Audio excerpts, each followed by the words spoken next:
plant.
Step 2.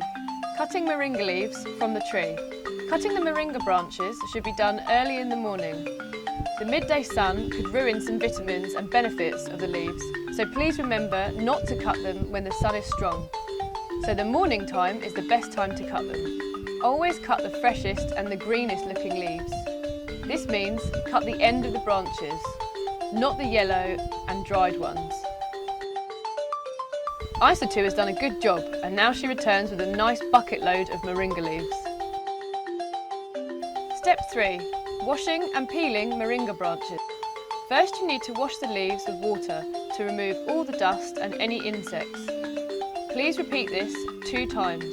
The leaves need to be clean. Then strip off the leaves and remove all the branches. We do this so that we can speed up the drying process, which is the next step. Step 4. Drying the moringa leaves. You can dry them in a solar dryer. They will dry very fast this way. The air will remove all the moisture. But there is an easy way to do it at home if you don't happen to have a solar dryer. Choose a dark room with a flat surface. Clean and dark, free from dust and dirt and insects. Most importantly, make sure there is no moisture in the room. In the rainy season, drying the leaves will be very slow or even impossible. The drying rack in the solar dryer has a net so the air flows beneath the leaves. You can also use a woven flat surface for this, such as a bed. Finally, it needs to be dark. You can cover the windows up. Sunlight must not get to the leaves. Please don't forget to cover the leaves as well with a piece of cloth or some material. Step 5. Pounding. The leaves will take 2 days to dry out. You'll know when the leaves are dry enough when they crumble in between your fingers. You need to strain the powder to make it even finer. This is the way to obtain a fine moringa powder. Step 6. Measuring the moringa powder. Now we need to measure the moringa powder we have. Please do this very carefully. We don't want to drop or lose any of the moringa powder, as we want to sell all of it. Moringa oil. The first thing you need to do is to start removing the outer shell of the seed by pounding them carefully. From there, you winnow it. You only need to keep the healthy looking seeds.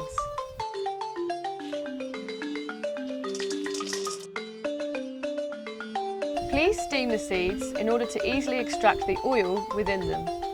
In order to do this, you'll need a small oil press. You will also need a candle to heat up the machine and the seeds so that the oil starts to flow. You need strong arms in this process, so put a lot of effort in. You will have big muscles once you have finished this step. The excess that comes out of this process is called the moringa cake, which you can see squeezing out on the left of the machine. Moringa cake can actually be eaten, and it can also be used in some beauty products. The oil, which is what we want, drips out into the jar you have placed under the press.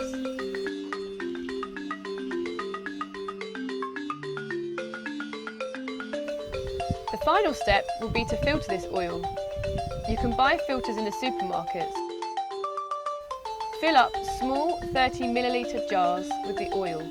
The value of one small jar is worth a lot of money, the equivalent of 30 capsules. This is precious stuff.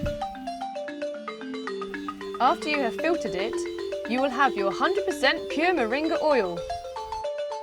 As we said before, the moringa oil is fantastic for your skin and can reduce wrinkles and stress lines on the face.